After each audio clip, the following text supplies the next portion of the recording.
Bem, gente, eu vou começando. Qualquer coisa vocês vão levantando a mão, vou ficar de olho aqui no chat também. Na semana passada a gente falou também sobre fisiologia vegetal, nós falamos sobre a fotossíntese e hoje nós vamos falar sobre respiração celular. E antes de eu começar a falar da respiração celular, eu queria falar que esse processo é um processo que não é exclusivo das plantas, acontece em diversos outros seres, todos os seres eucariontes realizam a respiração celular, só que é um processo, assim, muito importante para a planta, e eu trouxe ele. Não sei se vocês já viram, mas quem viu, né, pode acrescentar alguma coisa, e quem não viu pode perguntar. Então, vamos lá. A respiração celular, eu botei aqui a definição para vocês, que é a síntese de ATP com o uso de nutrientes em ambiente aeróbico. O que isso significa, né? Síntese de ATP, então, a respiração celular tem o objetivo de gerar energia para a planta, energia que vai ser usada para processos que ela vai fazer, né, outros processos nos seus órgãos, com o uso de nutrientes. Em outros organismos podem ser lipídios, proteínas. No caso das plantas, vai ser a glicose, que foi fruto da fotossíntese. Na semana passada a gente viu que ali no final da fotossíntese a gente vai ter essa glicose, que eu falei que é participar da respiração celular. E isso tudo vai acontecer em um ambiente aeróbico, ou seja, com a presença de gás oxigênio.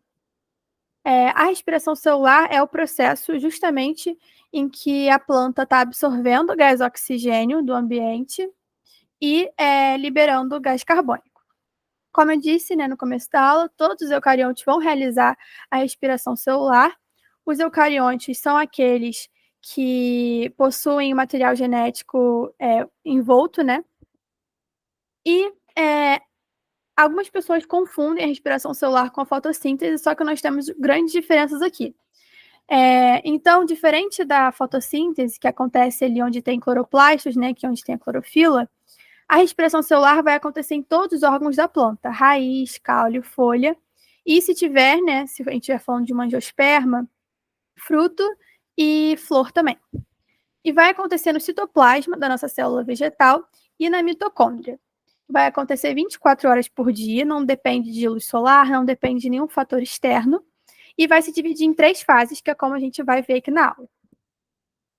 Mais uma vez, comparando aqui, né, a fotossíntese e a respiração celular, como eu disse, essas são as principais características. A fotossíntese vai acontecer ali, principalmente na folha, né, enquanto a respiração celular vai acontecer em todos os órgãos da planta. A fotossíntese vai ocorrer apenas na presença de luz, né, principalmente durante o dia, enquanto a respiração celular vai acontecer 24 horas por dia. E na fotossíntese, a gente absorve o gás carbônico e libera gás oxigênio, e na respiração celular absorve o gás oxigênio e libera o gás carbônico. Uma coisa muito importante é que a respiração celular vai acontecer na mitocôndria e a fotossíntese vai acontecer no cloroplasto, que é uma célula que a gente já falou antes. Vou voltar aqui o slide que eu esqueci de falar da estrutura, né, da mitocôndria, que está aqui do lado. Vai ser importante para a gente entender onde está ocorrendo cada fase, né? Então, a gente tem o DNA dentro da mitocôndria, vão ter alguns ribossomos espalhados aqui, mas o importante mesmo vai ser as cristas, que são essas ondinhas aqui, que estão dentro, né, da célula. Essas ondinhas, assim, bem na pontinha, são as cristas, tá? O que está circulando todas essas ondinhas. A gente vai ter a matriz, que é como se fosse o citoplasma, né, um líquido que fica ali, né, dentro dessa crista, membrana interna e membrana externa, ok? E uma coisa importante sobre esse esquema que eu coloquei aqui é que a gente viu que na fotossíntese, né, vai ser produzido O2, que vai ser liberado na atmosfera, só que em contrapartida a gente vai ver que a própria planta vai utilizar esse oxigênio. Então, como eu falei numa das nossas primeiras aulas, que a gente acha que as plantas são o pulmão do mundo, né, que elas produzem uma quantidade enorme de gás oxigênio e que nós consumimos esse gás oxigênio, não é totalmente verdade, né? Porque apesar delas produzirem o gás oxigênio, elas também consomem grande parte, deixando pouco na atmosfera para uso dos outros seres vivos. Então, eu lembro de eu ter falado na aula de alga, eu acho, que os fitoplânctons, na verdade, são aqueles que produzem a maior quantidade de gás oxigênio na atmosfera e que é o gás que a gente vê mais abundante. São produzidos por eles. Outra coisa importante nesse esquema é que a respiração celular aqui, ó, vai gerar ATP e água, ok? E é isso que a gente vai ver. Essa aqui vai ser a equação da respiração celular. Então, a gente tem o C6H12, que é a glicose, né? Junto com o oxigênio, que vai gerar para a gente água, gás carbônico e ATP. E a gente vai, assim como na fotossíntese, vai estar dividido aí em 2 processos, que na verdade são 3, né? O 1 e o 2 vai estar sendo a transformação da glicose para o gás carbônico, enquanto o processo 3 vai ser a transformação do gás oxigênio para a água. Então, muitas pessoas tendem aí a falar, né, que na respiração o gás oxigênio se transforma em gás carbônico. E não é isso que acontece. O gás oxigênio vai se transformar em água, enquanto a glicose vai se transformar no gás carbônico, tá bom? E o ATP aqui, que eu falei também na aula passada, é uma molécula de energia. E aqui, aproximadamente, vai gerar umas 30 moléculas de ATP, 32 por aí. E para falar um pouquinho melhor, né, sobre essas células, para vocês também entenderem como que é essa energia é gerada, vou falar separadamente sobre o ATP. O ATP, ele é uma cadeia que é formada pela adenina, que é esse hexágono aqui meio marrom, meio rosa, não sei que cor é essa, que está ligada a uma ribose, tá? Essa ribose vai se ligar a fosfato. E daí que vem o nome, adenosina trifosfato ou ADP, que é adenosina difosfato. E como a gente pode ver, né, tanto pelo nome quanto pela imagem, o que difere as duas é justamente a quantidade de fosfato presente, né? Então, na adenosina trifosfato nós temos 3 fosfatos, enquanto na adenosina difosfato nós temos 2, tá? E aí tem esse símbolozinho aqui, né, de mais um fosfato. Porque o que acontece? Essas setas aqui estão indicando justamente o processo que ocorre entre essas duas, né? Elas vão estar o tempo todo se transformando. O ATP, ele vai conseguir se desprender, né? Um fosfato vai conseguir se desprender dessa cadeia e formar o ADP. E vai ser justamente essa desconexão e conexão do fosfato na cadeia que vai gerar energia. É esse movimento que consegue gerar energia para a nossa planta, tá? Essa cadeia do fosfato o tempo todo saindo e voltando, saindo e voltando. E a gente tem o nosso primeiro processo, que é a glicólise, que é justamente o que eu falei da glicose se transformando em gás carbônico, né? Então, está acontecendo no citoplasma, então não está dentro da mitocôndria, está ali na célula vegetal. E o próprio nome, né, lise, que significa quebra, vai ser a quebra da glicose. E aí, eu sei que a imagem assusta, né?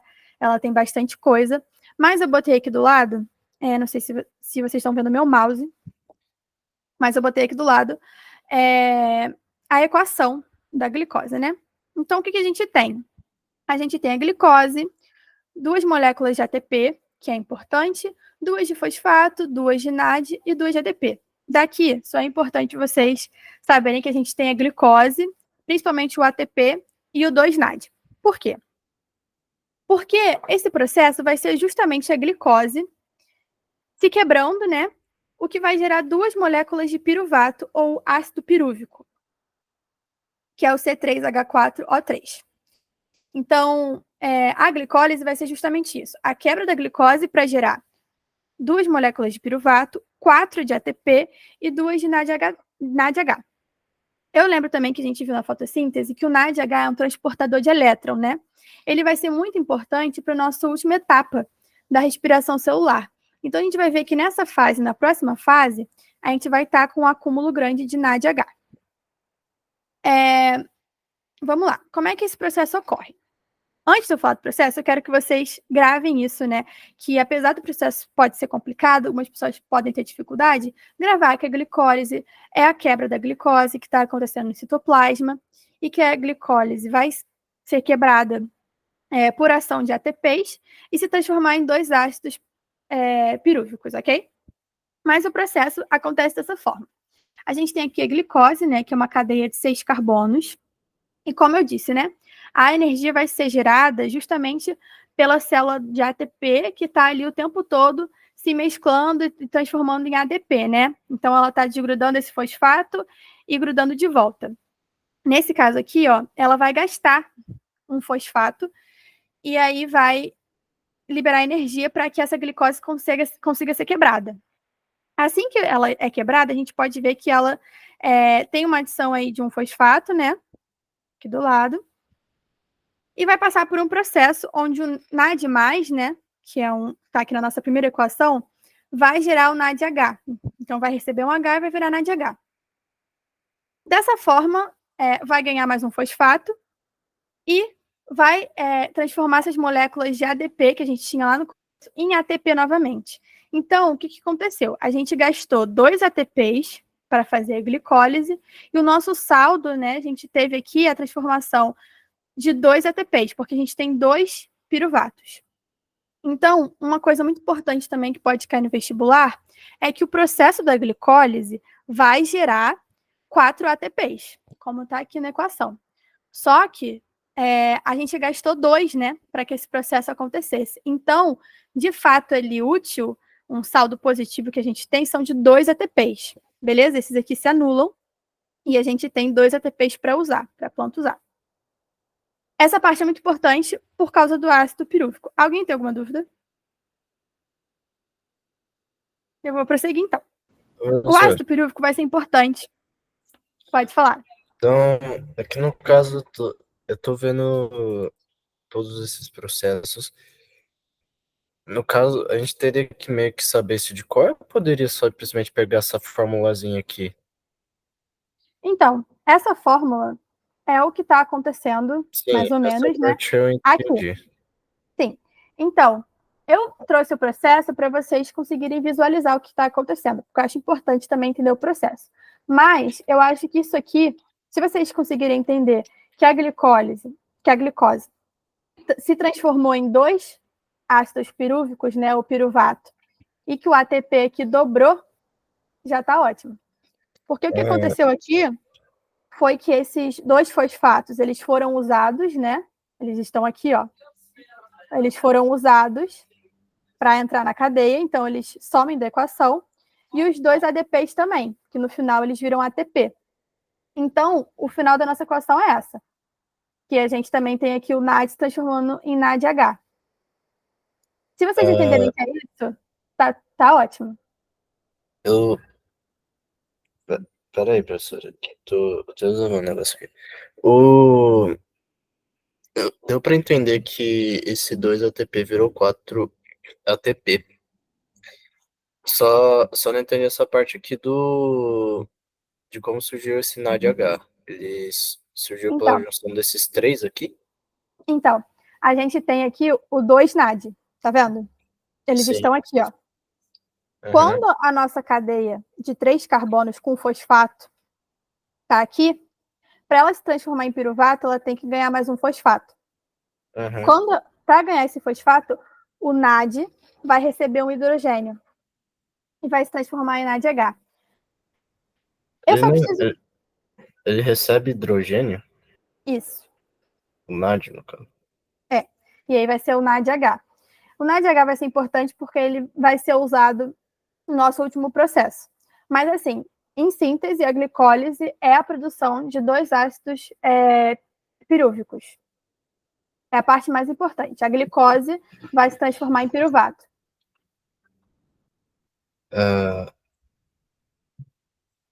Tá, aqui no caso eu fiquei pensando, pô, será que eu tenho que lembrar de como é esse processo e tal, na hora da prova? Então, Porque é uma coisa sim, meio grande para se lembrar, né? são muitos detalhes. Por isso que eu tô falando justamente que, tipo, o mais importante mesmo é saber o que acontece, sabe? Que a glicólise é a quebra da glicose e que vai gerar 2 ácidos pirúvicos, ou piruvato.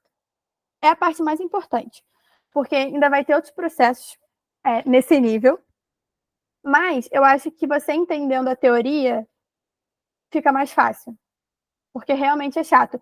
Por exemplo, se eu pudesse tirar da equação, né, não posso porque ficaria errada, eu tiraria esse 2 fosfato e esse 2 ADP, porque o que realmente importa mesmo é o piruvato aqui, sabe? A glicólise é a quebra da glicose para gerar piruvato. Então, não foca muito, assim, no processo e nos detalhes, sabe? Se você souber isso, tá suficiente. Não, essa parte do que a glicólise faz, deu pra entender. É só as formulazinhas mesmo, que vai ser difícil pra lembrar mesmo. Não precisa gravar a fórmula, não, tá? Tá de boa.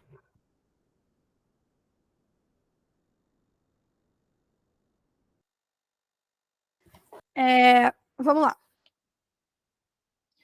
O que vai acontecer aqui agora? Não se preocupem com a imagem de novo também, não, tá? Que eu sei que assusta, mas não é tão difícil. Vamos lá.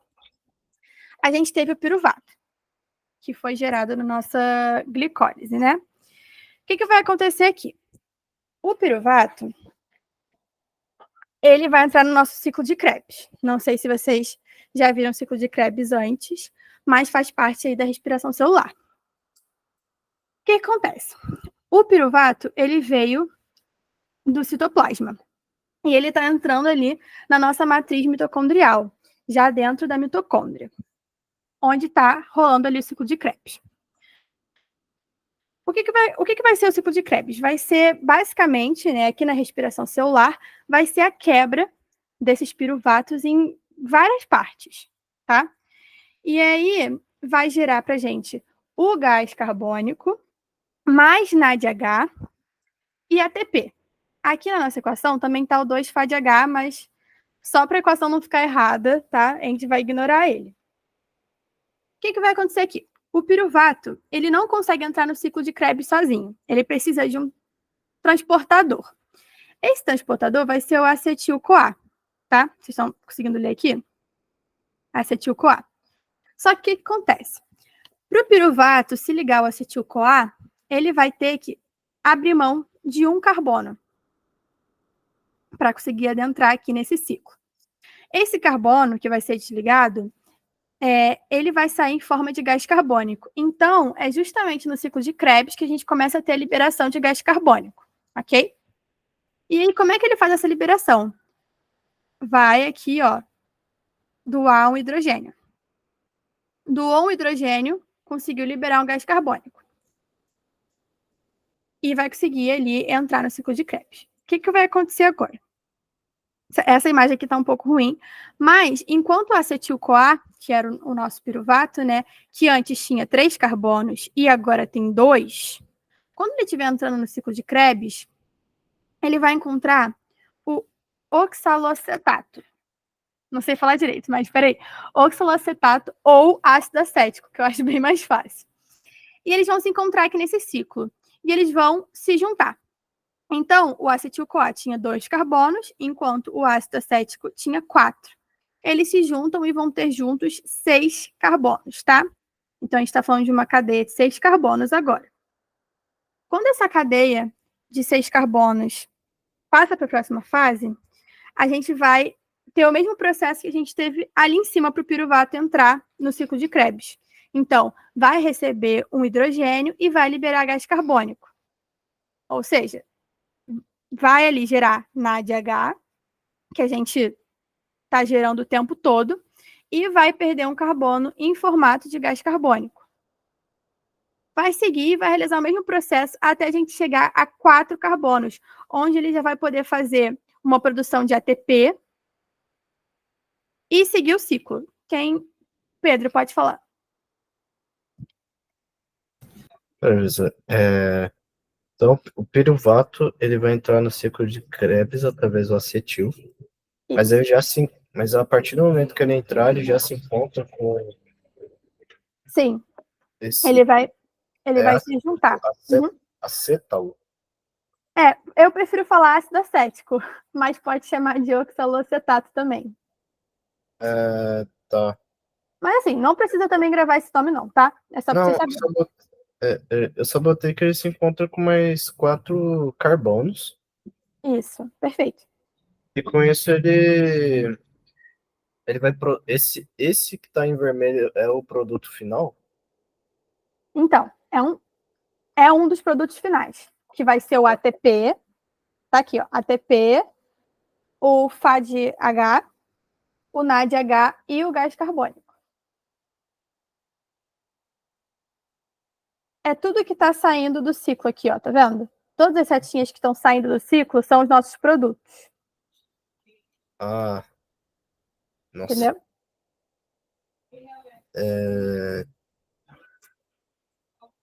Tá bom, então. Basicamente é isso. O piruvato, ele vai entrar no ciclo de Krebs, aí ele vai se juntar ali, tendo 6 carbonos, e aí vai começar a acontecer várias quebras. Nessas quebras a gente vai gerar NADH, gás carbônico e ATP. Tá bom? Ele entra com 3 e fica com 2, né? Então, para ele entrar, ele tá aqui do lado de fora, quando ele ainda é chamado de piruvato, ele está ainda ali no citoplasma. Ele não conseguiu entrar ainda na mitocôndria. Quando ele entra na mitocôndria, é por causa da ação da acetil-CoA, que é uma transportadora. E aí ele já vai se juntar aqui embaixo. Ele doou um carbono. Lembra que eu falei? Sim. Aqui em cima, ó. Perdeu, A gente já tem a saída de gás carbônico aqui em cima e do NADH também. E isso vai acontecer várias vezes durante o ciclo de Krebs. Então, aí no final, a gente vê aqui que a gente conseguiu gerar 1, 2, 3, 4 NADH, 3 gás carbônicos e um ATP.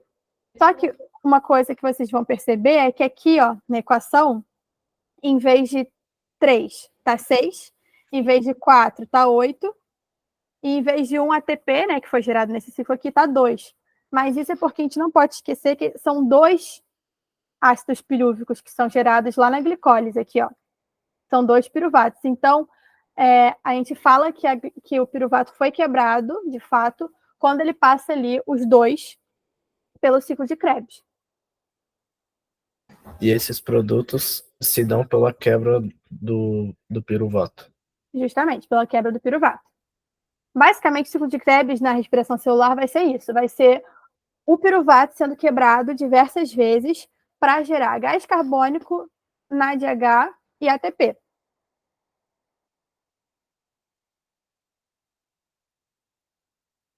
E uma coisa importante que eu vou adicionar aqui, falar um pouco de morfologia, é que isso está acontecendo, né, por causa que a gente tem os estômatos, que foi algo que eu falei também na aula de histologia vegetal, que são essas células que ficam na epiderme ali, ó, da folha, que vai ser responsável pela troca gasosa, né? Absorver e colocar gás para fora da planta. Tá bom?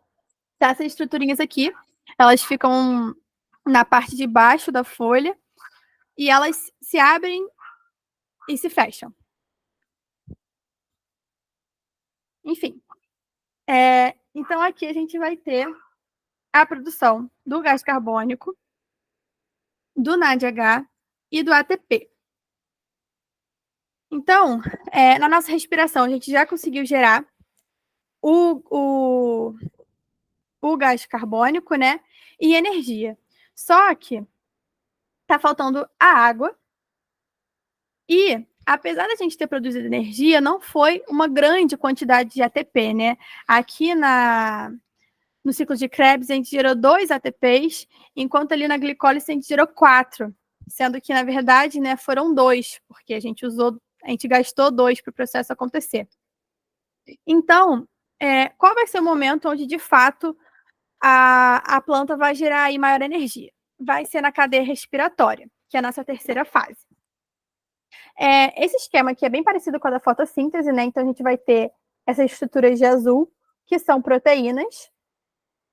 O nome não vale a pena dizer, mas são proteínas que vão abrir passagem. Aqui de laranja e de verde, proteínas transportadoras, que vão transportar elétrons. E aqui no final, nossa ATP sintase, que é o complexo de síntese de ATP, o que vai formar os nossos ATPs.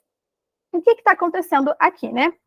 A cadeia respiratória ela vai acontecer nas cristas, desculpa, que são aquelas ondinhas que estão na mitocôndria, tá? O que vai acontecer basicamente é que os elétrons vão ser usados para bombear próton e para produzir muito ATP. Então, aqui a gente vai ter uma grande quantidade de ATP sendo produzido. E como que isso ocorre? A gente vai ter aqui o NADH, que foi produzido durante 2 processos anteriores, né, em uma quantidade considerável. E o NADH, ele é transportador de elétrons. Então, ele vai começar a transportar elétrons para dentro dessas proteínas. E vai acontecer a mesma coisa que acontecia lá na fotossíntese. O elétron vai entrar aqui, como ele é negativo, né, ele vai atrair os hidrogênios aqui, ó, positivos que estão espalhados. Isso aqui, essas bolinhas amarelas, né, são a membrana da mitocôndria. Então, do lado de fora, a gente tem ali uma quantidade de hidrogênio, do lado de dentro também. Quando o elétron passar, ele vai atrair os hidrogênios e eles vão começar a sair de dentro da mitocôndria. Beleza? Vai continuar esse processo. Na segunda proteína, vai fazer a mesma coisa. Pode falar, Pedro. Só para ter certeza, esse NADH, ele veio do piruvato? Ele veio tanto do piruvato, Quanto do aqui, outro? ó, quanto também da glicólise. Tá bom. Tá bom? Então, tá bom. Vamos lá. Quando a gente chegar na nossa segunda proteína, vai continuar acontecendo o mesmo processo, que é o elétron que está ali negativo, vai puxar o hidrogênio positivo para fora da célula. Só que acontece uma coisa diferente na terceira proteína. Porque quando a gente chega na terceira proteína, o que a gente espera, né, é mais ou menos o que está acontecendo nessa foto. Muitos hidrogênios do lado de fora e poucos hidrogênios do lado de dentro. E o que vai acontecer, né? A concentração está muito diferente, o organismo não está em homeostase, então a gente tem uma queda de pH. Então a mitocôndria pode ficar muito ácida, e isso vai impedir o ciclo de Krebs de acontecer. Se o ciclo de Krebs não acontecer, a planta não faz a respiração e ela vai morrer, né? Então, qual a estratégia que a planta criou, né, para que isso não aconteça? Ela vai usar o gás oxigênio, que ela tira lá da atmosfera, o gás que a gente respira, que vai passar por essa terceira proteína. Quando ela passar por essa terceira proteína, ela vai se juntar com os 2 elétrons que estão aqui, mais 2 moléculas de hidrogênio positivas. E dessa forma vai formar a água. E a água vai ter esse papel de evitar a acidez da mitocôndria. Tá bom? Então, o papel do gás oxigênio é esse. É formar água para evitar a acidez e permitir que o ciclo de Krebs continue acontecendo, que a planta consiga respirar. Então, aqui a gente já tem um resultado, que é a água, que vai acontecer na terceira proteína aqui. Tá aqui até a fórmula embaixo. E a gente já produziu gás carbônico, já produziu a água, e aqui falta a gente produzir o quê? O ATP. Como eu disse, o ambiente de fora, né, da mitocôndria vai estar muito concentrado em H positivo. E a tendência é que eles voltem para dentro ali da mitocôndria para que ocorra o equilíbrio. E como é que isso acontece? Eu já falei também dessa proteína aqui na fotossíntese, que é a ATP sintase. Eu até fiz aquela comparação, né, que funciona como se fosse uma hidrelétrica, né? Ela gira e a partir desse movimento ela vai gerar energia. Aqui é a mesma coisa. O o próton, desculpa, que é o nosso H+, ele vai entrar nessa proteína, ela vai girar e vai ser capaz de juntar aqui o ADP com mais uma molécula de fosfato e dessa forma gerar energia. Então, por isso que ela faz, que ela gera mais ATPs do que nas outras fases, porque olha a quantidade de hidrogênio que tem aqui, né? Ela vai conseguir gerar uma quantidade muito maior. Pode falar, Pedro. Então, no caso, o processo entra o NADH, que transporta elétron, vai entrar na mitocôndria, que dentro dela vai produzir, esses elétrons vão produzir proteína, que assim vai gerar água e depois o ATP. Então, o NADH já está dentro da mitocôndria. Ok? aqui, ó, que eu falei, que ocorre dentro da matriz mitocondrial, que é aquele líquido que está ali dentro da mitocôndria. Então, ele não tem nenhum processo, de fato, de entrar dentro da mitocôndria, ele já foi gerado ali dentro. Aí ele vai fazer esse processo, ele vai começar a andar ali na membrana, né, da crista, e o papel dele vai ser fazer bombear, né, esses prótons para fora e produzir a água aqui no final. Os prótons seriam esses Hs? Isso, o H positivo. Mas eles estão entrando? Eles estão saindo. Ah, tá. A parte de dentro é aqui e a parte de fora é aqui. Eu sei. É que eu achei que eles estavam tentando entrar. Então, eles vão entrar no final pela ATP sintase. Eles vão voltar, né, por essa proteína aqui que vai gerar energia. Mas nesse processo, enquanto ainda está transportando, os elétrons já estão gerando proteína. Ainda ou não? Já é o processo que eles estão gerando. Os que eles giram? Não. Os elétrons que estão entrando aqui dentro da mitocôndria, eles já estão produzindo proteína para gerar H2O e ATP? Então, não. Essa é a minha dúvida. Ó, o que acontece? Os elétrons, eles vão só passear aqui na membrana. Eles vão ser capazes de atrair, né, para fora. Eles vêm aqui para essa proteína, eles ficam aqui, atraem o próton, que é o H+, o próton vai para fora e ele continua andando. Quando ele chega na terceira proteína, que é essa aqui, ele vai ser usado para formar a molécula de H2O. Então, foi o que eu falei, tem muito H+. Então, a mitocôndria tende a ficar ácida. E aí, a produção do H2O vai ser o que vai evitar essa acidez. E aí, os elétrons que estavam aqui passeando, né, eles vão ser usados para fazer essa molécula do H2O. Aqui, ó. Tá vendo? Então esses elétrons são responsáveis para produzir o H2O. Isso. E também para o bombeamento dos prótons para fora. Porque se esses prótons não fossem para o lado de fora, a gente não teria produção de energia. Eles não passariam aqui pela ATP sintase. Daí essa última partezinha, que é essa barrinha roxa, que é a síntese de ATP, ela vai ser dada depois que o H2O for feito. Então, sempre tem que pensar que está tudo acontecendo ao mesmo tempo. Sempre. Porque, assim, inclusive os processos, né? A cadeia respiratória está acontecendo ao mesmo tempo que está acontecendo o ciclo de Krebs e que está acontecendo a glicólise. Eles estão acontecendo 24 horas por dia. Então, assim, são ciclos diferentes, óbvio, um depende do outro. Por exemplo, a cadeia respiratória não estaria acontecendo sem o ciclo de Krebs, e o ciclo de Krebs não estaria acontecendo sem a glicólise. Mas está tudo acontecendo ao mesmo tempo várias vezes. Então, quando está girando aqui H2O, a ATP sintase também já está girando, e isso aqui é um ciclo que fica lá sem fim, para gerar energia o tempo todo, para gerar água o tempo todo, e o gás carbônico também.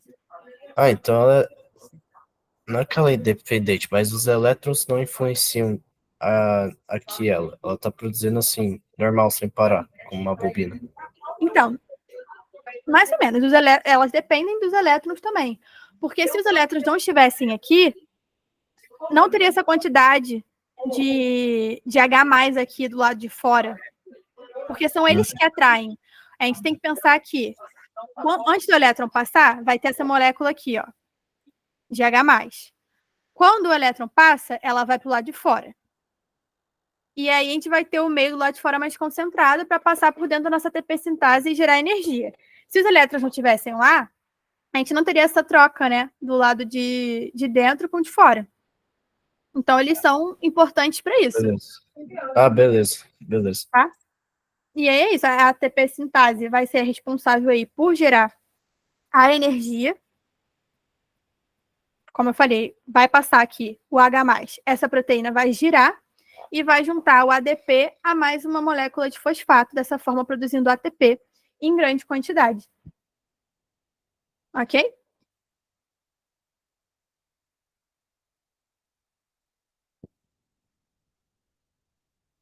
Ah, no caso, ela pega esse ADP mais P e forma assim o ATP. Isso. Lembra que eu falei que é adenosina difosfato? Porque tem dois. Como ela vai ganhar mais um fosfato, ela vai se tornar o ATP, que é adenosina trifosfato. Ah, tá bom. Tá bom? E é isso, gente. Eu separei algumas questões, mas como já deu meu horário, eu vou deixar para vocês lá resolverem no slide, ok? Não sei se vocês têm outra aula agora, mas de qualquer forma, eu já postei os slides da semana passada também e vou subir esse agora para vocês darem uma olhada. E é isso, gente. Até semana que vem. Muito obrigada pela atenção de vocês. Qualquer coisa, me chamem no WhatsApp.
Pô, ninguém aqui consegue cancelar a gravação, não?